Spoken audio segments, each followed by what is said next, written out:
All right, good morning. Thank you for being here. We'd like to first thank our panelists for taking time this morning to come and talk to our students. Many of you know why you're here. Hopefully you know why you're here, and it's not just to get extra credit. Right, okay.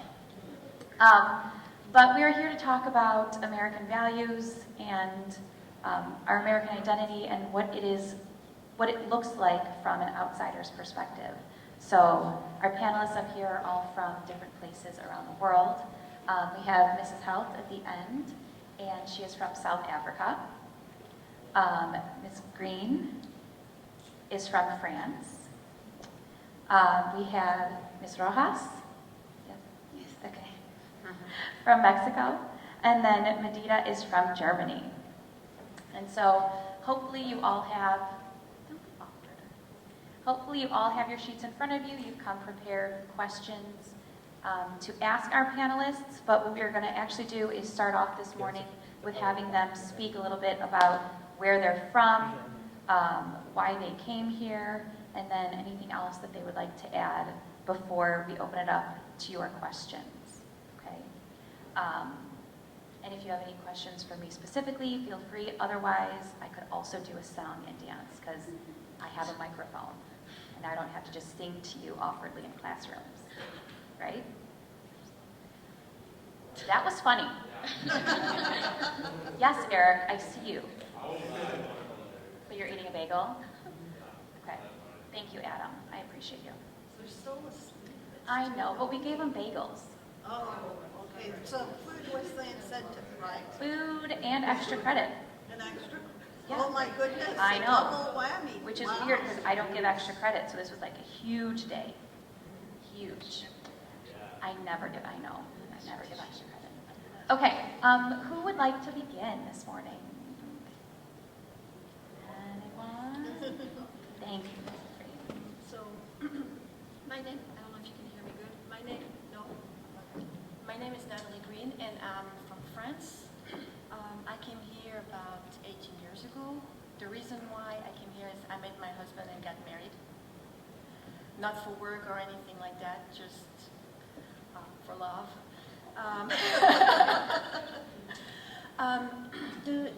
Before coming here, the vision I had of the U.S. is, I think, what everybody has through the movies, through what we read, the American dream, that you can come here, start a business, make a life, and be very successful.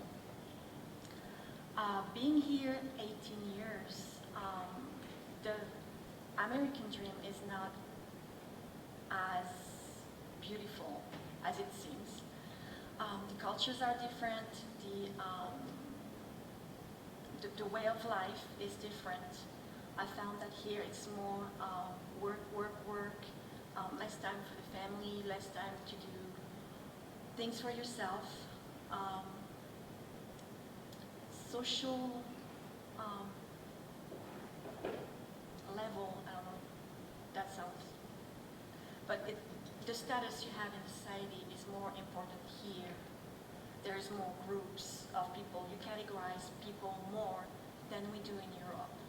And I can see that even in the high school where you have the different groups. That when I went to high school, we didn't have that. You just have friends in different classes. There is no groups like you have here. The thing that I like is that you can go and work in anywhere you want, even if you don't have the background for it. Even if you didn't study for something, you can go in there. I work HR. I don't have any diploma in HR. My diploma is English literature and civilization. The only reason they took me in was my French. So if you're ready to work, then you can succeed. That's what I like here. You can, if you put your mind to it, you can do it.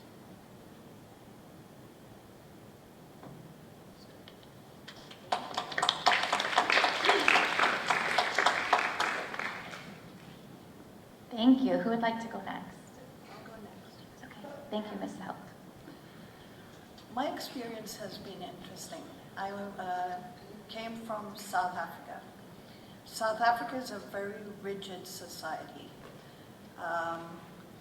And I moved here at the age of 17. Culture shock extraordinaire. I came here because my grandparents were actually aging.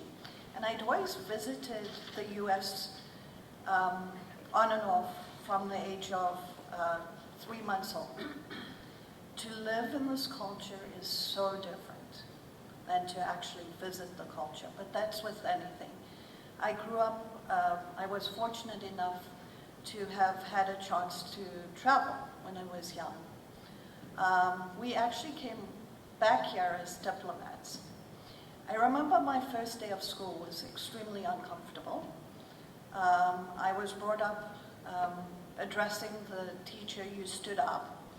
I was very formally dressed, and I remember the children teasing me, and I couldn't understand it. And I'm telling you that it just takes one teacher to absolutely encourage you and listen to you. And so when I went to college, I decided I would major in education. I've been touched by many educators. You are very fortunate to be in a society where education is interesting. I grew up where you turn to page, you read chapter after chapter, and you write notes. My education was very bland. American education is very interesting, and you have teachers who make it interesting. And I think sometimes we forget how fortunate we are to have educators who listen. I know there are some who don't, but for the most part, if you choose education, you want to empower your students. And for me, I agree with you. What I found hardest was when you go to different cultures, they don't talk about the class system. Yeah, we have a class system, and we're very divided into our class system. And it troubles me because I even see it wherever you go, you have the class system.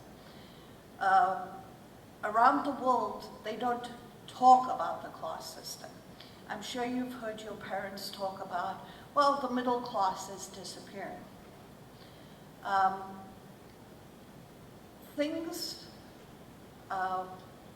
I think from my perspective, I always felt I was a little jaded. My daughter always tells me, Mom, you don't know how it is out there.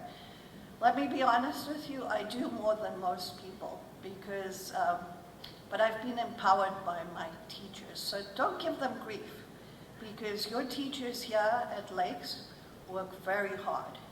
And I have great respect for the teachers you have here because I see how they want to empower you and help you make good choices for your future. And your future depends on the choices you make now. And please promise me, the biggest thing I've learned being here is that I don't stay within whatever group I'm in. I always go and, how would you say, I always talk to people. I never stay within my group. I've never felt comfortable. I'm sort of a solo rider. I talk to people from all different walks of life, and it makes you a more interesting person when you do that and you don't stay within your group. And if I can, the most important thing I think for you is if you see someone who's new, invite them into your group. If you see someone who's struggling, invite them into your group. Because it's a very lonely place when you are left on your own, especially in a high school setting. Because just a little bit of kindness goes a very long way. And don't stay within the different groups. Always go outside. It'll make you a better person for that. And I've been here 31 years, and there are things that I struggle with, like you, from the aspect of the American dream. You can do anything you want. Remember that. In a lot of cultures, you can't. From high school, you are set on a certain track. And it's the greatest country to be, but it's very fast-paced. Make time for your family. Make time to talk to each other. It's very important. So when your mom or dad asks you to sit down and have a conversation with them, please take time to do so. Because time, making time in life is important at all levels. Thank you.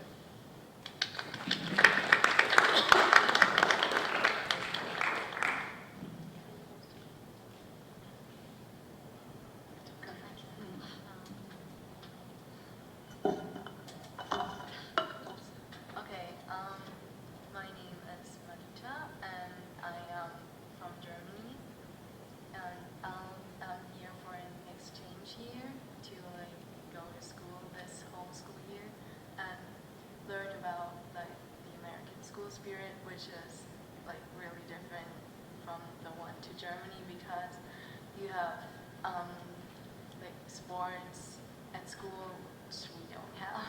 So it's really nice to experience that. And I am staying here with a host family, so I came here on my own. And yeah, I don't know. So there are kind of differences, and the people are all really nice here, which is really nice. And I don't know what to talk about. Yeah.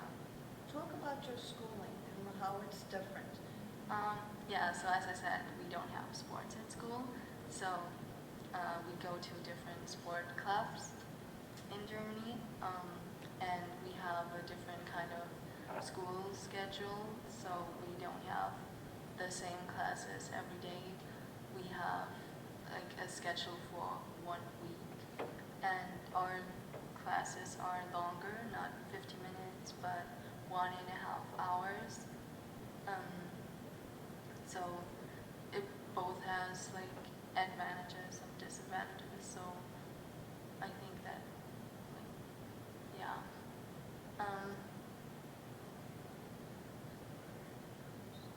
The final exam. Tell them about the final exam.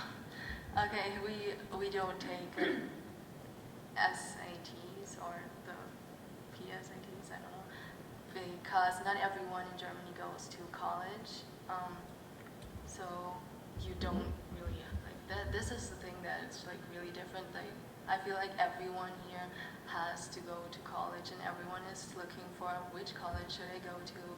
And in Germany, it's oh, you can go to college, or you can start learning what job you want to take later. So this is kind of different too. It's the same in France. We don't have to go to college. You can start and do, in high school, you can do what we call professional high school, meaning that if you want to be a mechanic, you start in high school. And you could get your diploma in that, and you could continue later. If you want to be, I don't know, anything technical, anything like a pastor or tailor, there are formations, trainings that you can do when you're 16. So an apprenticeship, so to speak, yes. Yeah, and you can continue later, you can get out of high school and do 3 days at school and then 2 days in a company. So that you have the theory, but you also have the practice. So it's different. We don't push everybody to go to college. And it's much cheaper in France than it is here. It's government university, so you pay basically your registrations, your books, and that's it. You don't pay anything else. The college I went to many years ago was one of the most expensive one in France, and it was $6,000 tuition. So gives you an idea. Perspective, yeah. So it's easier maybe to choose and change colleges when you're in France than here because it's so expensive.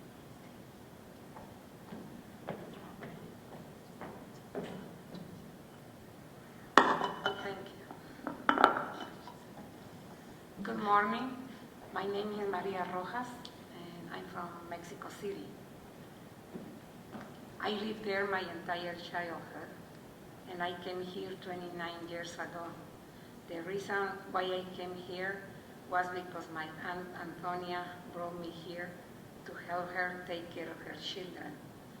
The first thought that popped into my head when I picture America was that it is known to be an amazing country because it is organized and has a more developed government.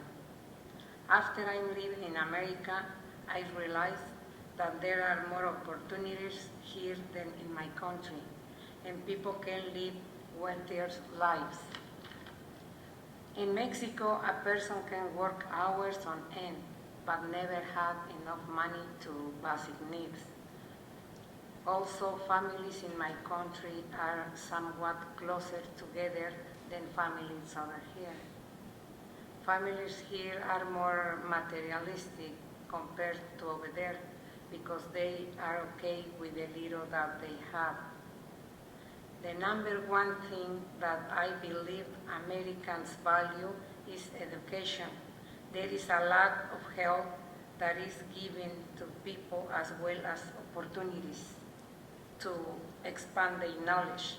In my country, this is dissimilar because not everybody has the chance or the help to get an education.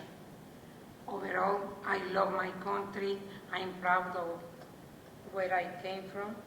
There are just many problems with the economy because it is not fairly administrated. Thank you.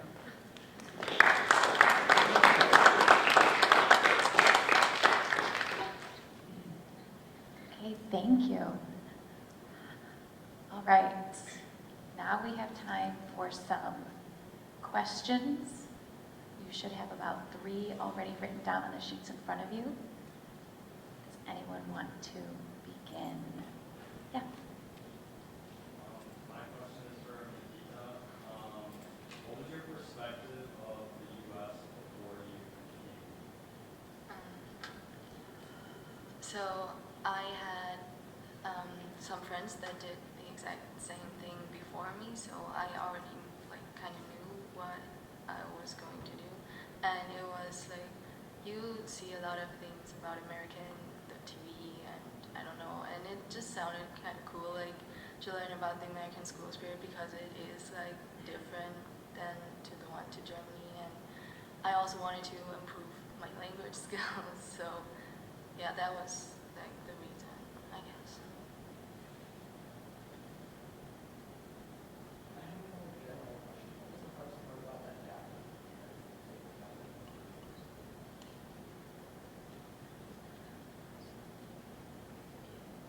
So that could be for actually all of you. What was the hardest part about adapting to American life from where you are from?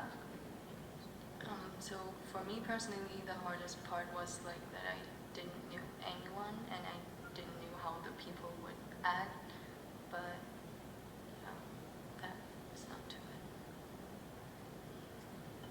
bad. For me, it was size.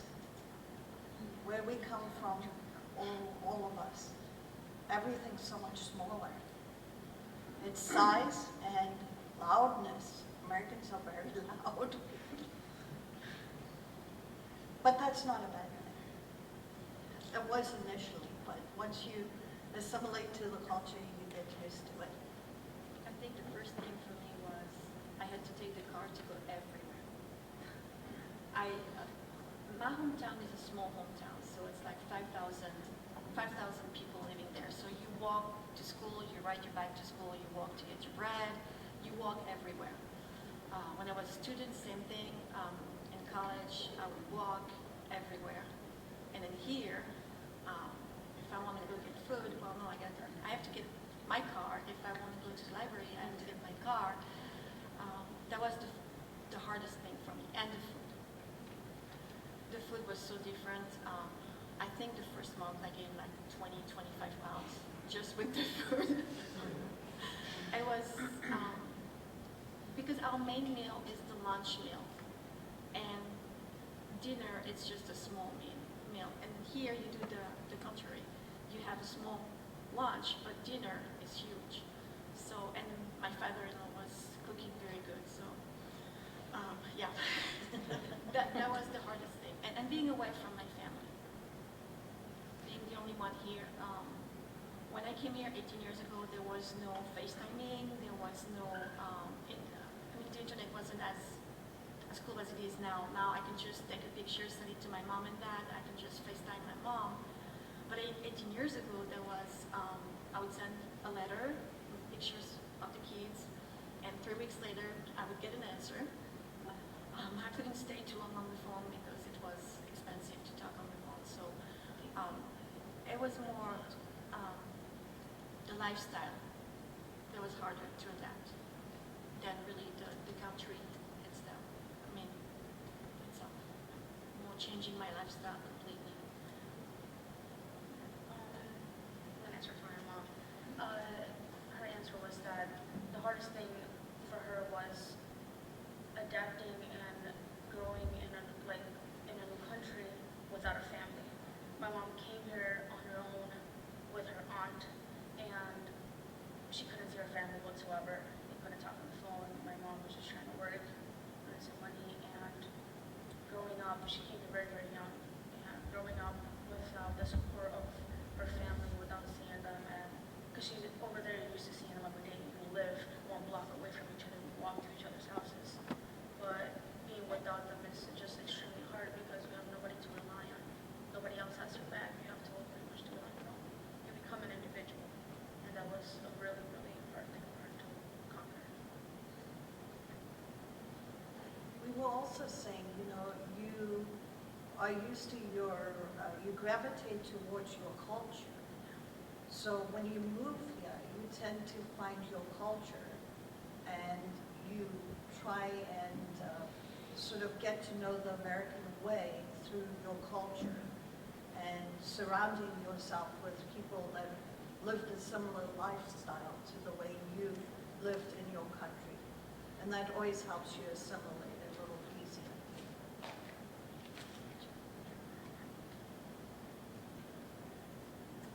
Other questions? No? Right. Do you guys think Americans are more Informal? Are Americans more informal? Well, in the language, you can see them already because you only use you, but we have 2 kinds. We have you too, which is the one we use with everybody, with our friends, our family. But if we talk to someone older or to someone, your boss, I have a very hard time here calling my boss by their first name. It's not something we do in France. We always call them sir or madame. But the second one we use always is vous. So it's kind of hard sometimes. You don't have that distinction in the language. It's always you and you. But we have that in French. My mom also agrees with it. In Spanish, there's a difference when you talk to an adult to a child, but in English you always refer to somebody as you, or it makes it seem like, I don't know, the way the language is set up is completely different. When you speak to an adult, you know the difference than when you're speaking to a child. But over here, everything sounds so informal because it feels like you're just talking to both, I guess. I don't know. It just doesn't sound right. And it's actually difficult to let go of that. Even if you've lived here for 30, 40 years, you still address your elders by ma'am or sir. It's because it's ingrained in you.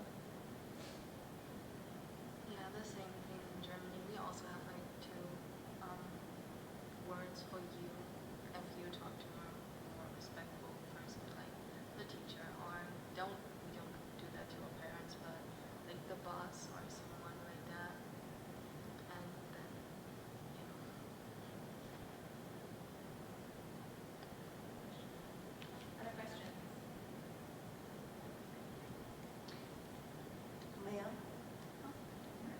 Do you have a question?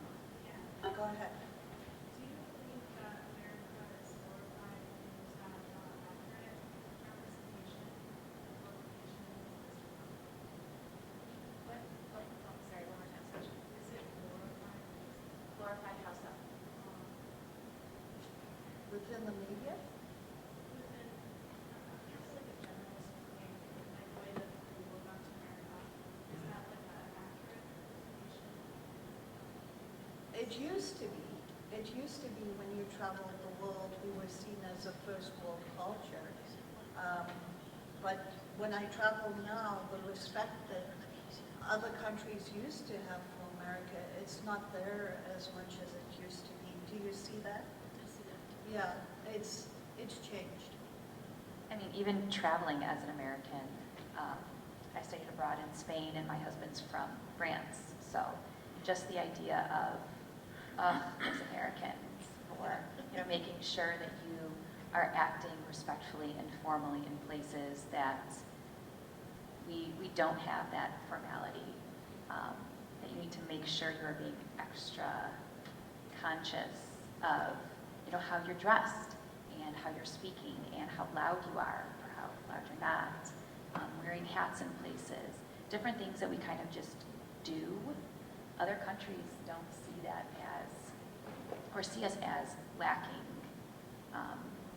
formality, but we're also now seen a little bit as, the young kid who is still a teenager, and all of our people act that way. There's an informality, I think, that Noah was talking about that is demonstrated that way when you travel.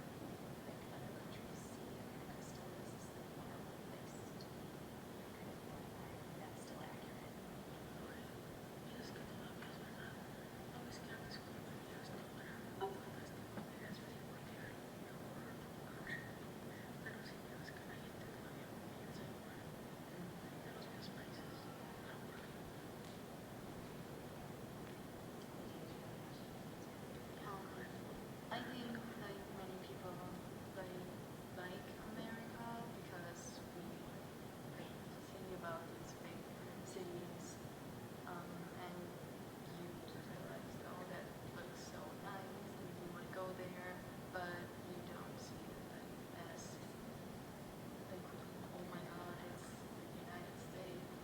So I don't know, it's just a nice place to travel. Kind of has a question, Ella kind of answered it for it. Well, overall, she does feel like it is in some parts. For example, when it comes to jobs, because, like, for example, my mom, when she came in 29 years ago, she also went back, and she came back again, and she went back, and she came back. She did that multiple times, and based on like the lifestyle here to the lifestyle there, she still felt like it was the same of her looking up to America was like a land of opportunity. That's why she kept coming back. And so, and I remember when I was living over there, my side, when I heard about America, it was still the same, and this was not that long ago, about it being, about you having more jobs and being rich and just having a lot more than you do over there. And I feel like it's still true in some parts. It has changed a lot, definitely, but it kind of still has the same motive and reason why it's here than it did a couple of years ago. But it's still the same. It's your choice as well. I think in France there's more young people coming here, working here, but not staying. They work 1 year, 2 years, then they go back. The lifestyle is different, the healthcare is completely different. I mean, and when I go to France and my kids were little and they get sick, doctor, I would pay $20 for a visit, which here is, you can multiply it by 10, minimum. Medication, same thing. I had 3 or 4 medication, I paid $20, so it was a huge difference compared to here. Here you're going just to, I don't know, strep throat, it ended up being $400, $500. And the thing people starting to realize in France, I think, is that it might be looking golden dream, that you can get a job, you can be successful, but it comes with a price to pay. Coming back to and you know what I was also something that's really interesting. Based on me living there, I don't think I ever visited the doctor or the dentist whatsoever because it was so expensive to even get an insurance. Your parents needed to have amazing jobs for you to be able to actually get insurance and go to the doctor and get something for free. Here, it is expensive, but the insurance covers some of it. Versus Mexico, if you don't have any of insurance, it's like you're on your own. Like the government's not there to help you whatsoever. If you don't have insurance, you're stuck. So I was there for 4 years and I never got my shots. I never went to the dentist, nothing. And when I came here, of course, I got all fixed up. I went to get checked up and everything, but I never had the chance or opportunity to actually go see a doctor, which is huge. Like for my friends, like that's crazy. It's so cheap. We don't, I mean, you could go to the hospital, you're not going in the hospital getting treatment for cancer and wondering, okay, am I going to lose my job? Am I going to lose my house? Am I going to lose everything? No, you're being helped all the way. Same thing, I would say job-wise, maybe it's too strict the way the companies are working, the laws, and protecting the workers, protecting the companies. But it's just different. It's more helping the employee, I don't know if I'm going to say that right, being happier in what they're doing, giving them more bonuses. Like we have 5 weeks vacations, we have a lot of holidays in France, it's a 35-hour week. There is programs in place that you're banking hours to do training, so you can work, take a year off to do something completely different, to train for something completely different, and your job is guaranteed, and you're still being paid. So there is more things put in place to help you. Yes, we pay more taxes on our salaries, but I think we get back a lot, even if we pay a lot. It's just different on that perspective. I guess like this question can go with like Ms. Green or Ms. Elf. Were there any points like while like the first like couple of years while you were here that you decided or thought like maybe you regretted coming to the United States and you wanted to go back to your home country? And like if so, like what those reasons were? If I had gone back, we talked about it with my husband. The reason I would have gone back would have been for the kids, to experience something else. Education system is different. I think the first years of education, we insist more on a general culture, learning about other countries, other country history, geography. It's more general background. But he had a bigger family than me here, so that's the reason why we stayed. But looking back, there are things, yeah, I would have gone back to France for a few years for the kids to experience something different. They're lucky enough they've been able to go already four or five times to France. We spent the summer over there, so they've experienced something different. And I'm trying to have them being as curious as they can. We visited castles, we went to museums. Didn't go to Paris because they were too small. 3-hour trains with small children, no thank you. Plane ride is enough. But I think it gave them a different perspective. They can see how it is in France and they can see how it is here. Even if they live here year-round, they can see, they've seen something different. But when I retire, yeah, I might go spend some time up there. For South African, many years ago, we were involved with the diplomatic community, and I know people who they'd constantly just go back and forth between the two countries. Yes, it's different. You always want to go back to your home, and I think for me, I did visit. I kept going back and forth. My country has changed a lot, for better and for worse. It's a different world now. It's good and it's bad. Poverty has skyrocketed in my country now, and the crime has escalated to an unbelievable number. So for safety reasons, right now, I would not move back. But I am very fortunate to live here in the U.S., where I have opportunities that I probably would not have had in my own country. Yeah. Oh, yeah. Sorry, you have 8 feet aisle that you need to leave. Yeah. Thank you. There was another question. Yeah.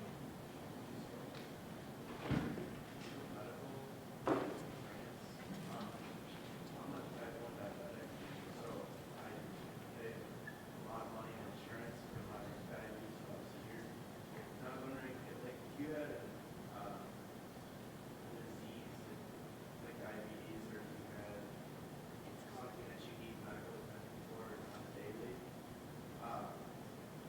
would it be as hard to think about, okay, how am I going to get this? No, And, it would be completely covered.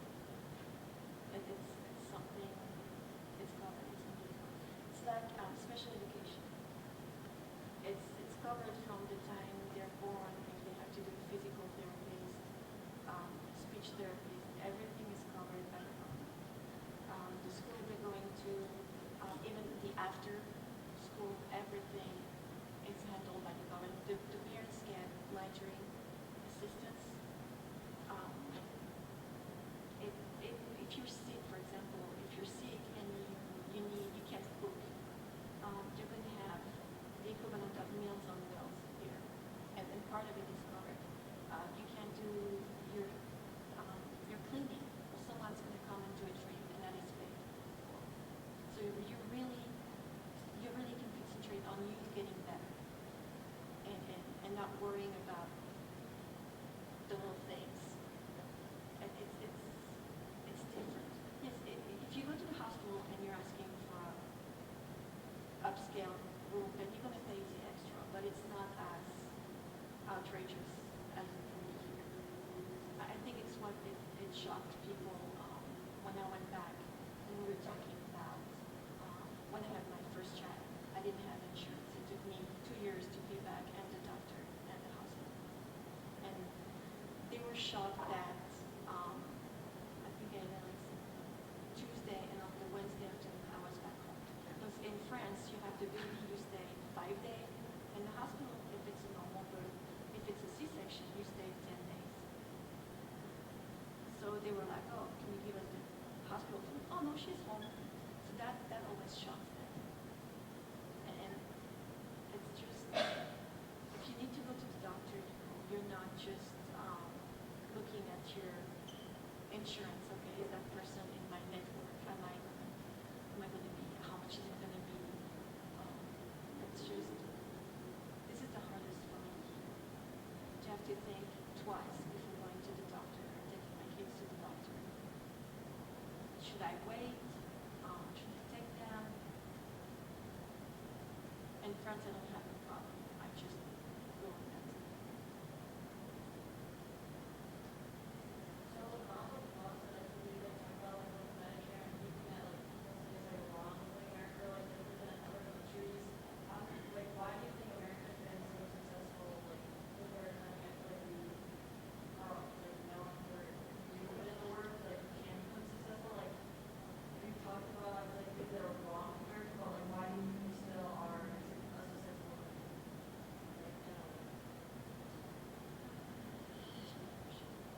think you have opportunities here, as the panel has mentioned. You have opportunities here that you don't have in other countries. And believe me, if you're special needs in this country, you receive wonderful, wonderful care and treatment and education. Whereas in a lot of cultures overseas, if you have special needs, the resources are not available like they are here. How different has the language changed that you have as that they move from one language to the other? I was lucky because I majored in English. But my first years,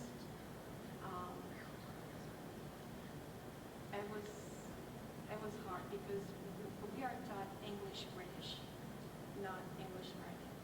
So I would use some words and my husband would crack up. My kids still make fun of me because I don't pronounce all the words correctly or I can't pronounce them. But I was lucky that I did major in English. Otherwise, it would have been much, much harder. But my husband's family made the effort to speak slower, to use shorter sentences, to teach me the slang. So it was hard, but it wasn't that hard. Well, for my mom, as you can see, it's pretty hard. I feel like even after 29 years that she's been here, from going back and forth, she still struggles with the writing and the speaking because I feel like since she came here by herself, and nobody was here to taught her. She didn't even know how to drive when she just got here. She taught herself. She didn't know how to drive, and then she went to go get her license, of course. But she didn't know how to speak the language. She just got jobs with people who spoke Spanish, and they helped her out. But overall, she wasn't by herself for so long, and just teaching a language on your own. I don't know, since she was part of my mom, she didn't have a full education. My mom didn't even make it high school. But she's amazing at Spanish. She's great overall. But yeah, English has always been so difficult for her to understand. I remember I even learned it in less than 2 months. I was dominant at the language. I was able to speak it and write it, and I understood it. I started reading books nonstop, and I'm so dominant in Spanish as well. But for my mom, even after so many years, I don't know why it's just been so difficult to actually dominate the language. But in Spanish, she's like never forgotten it. For me, English is actually not too hard because I've learned English since 3rd grade, and I feel like if you start really early learning that language, it's kind of makes things very much easier. So. It's easier when you're younger. My mom always told me that it's so much easier to learn a different language when you're younger. I think the mind, I don't know, it just helps it so much. Yeah, the brain is. Yeah, exactly. My mom always told me that when I got here because I learned it so quickly and I didn't know why, and she still didn't know it. So that's why I always like been here to like her with English because it's still been a struggle. But yeah, it's easier when you're younger. That is true. It's very true.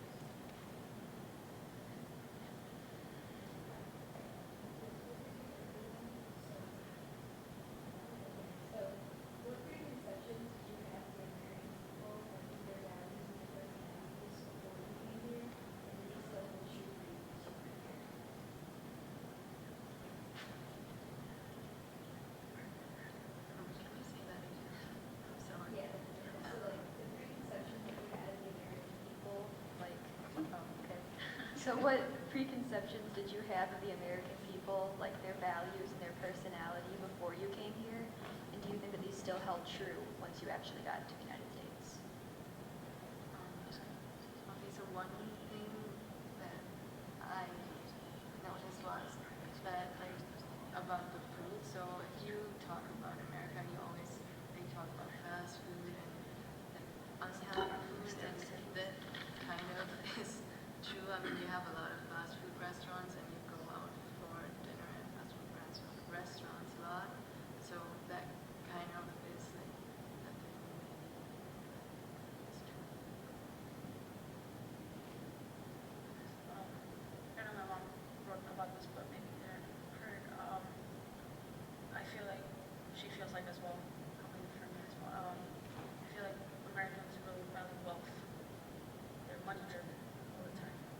all of them, but most of them.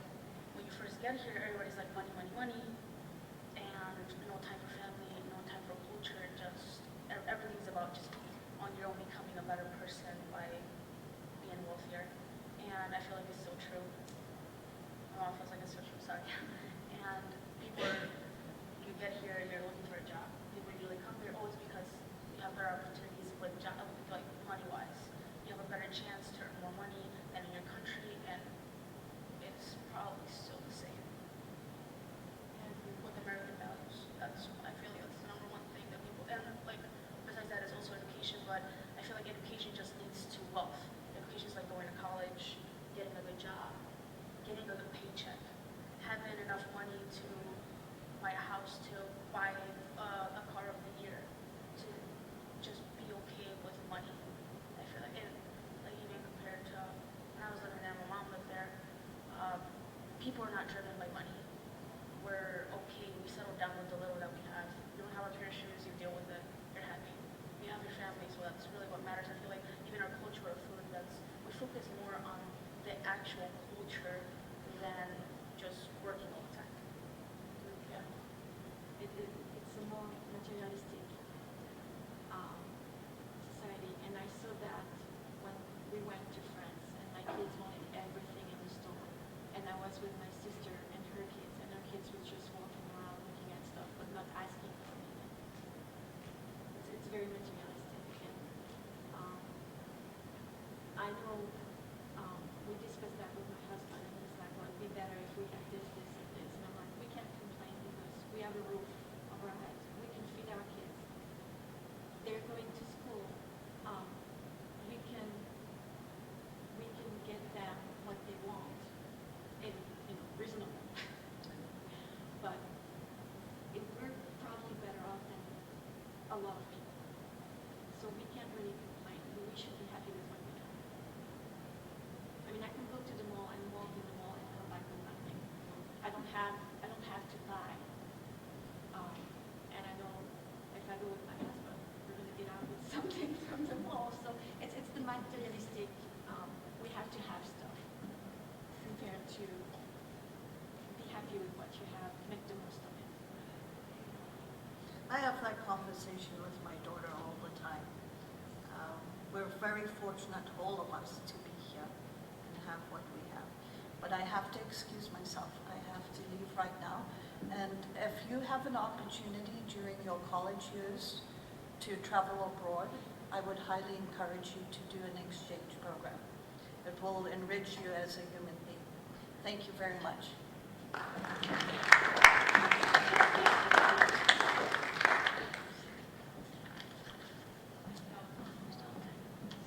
do you guys think Americans their values lie in self-esteem? It would be kind of a caricature to say that, because you still have people who, I think the area here, you guys are pretty nice to each other. I mean, I've seen different high schools, and I can see like you guys are not too self-centered. You take care of your friends, and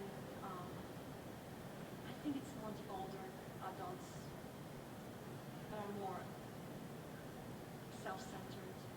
And I'm hoping your generation is not going to be as self-centered and more taking care of others. But I wouldn't say everybody is. I think it depends from your parents, the way they raise you, where you're from. But I wouldn't generalize it as a self-centered population.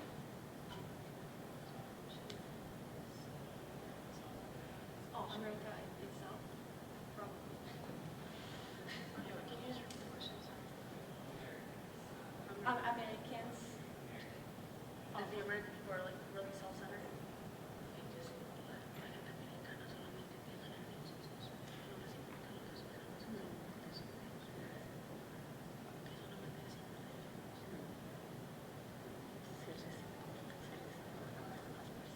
She also agrees about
changed the way I interacted.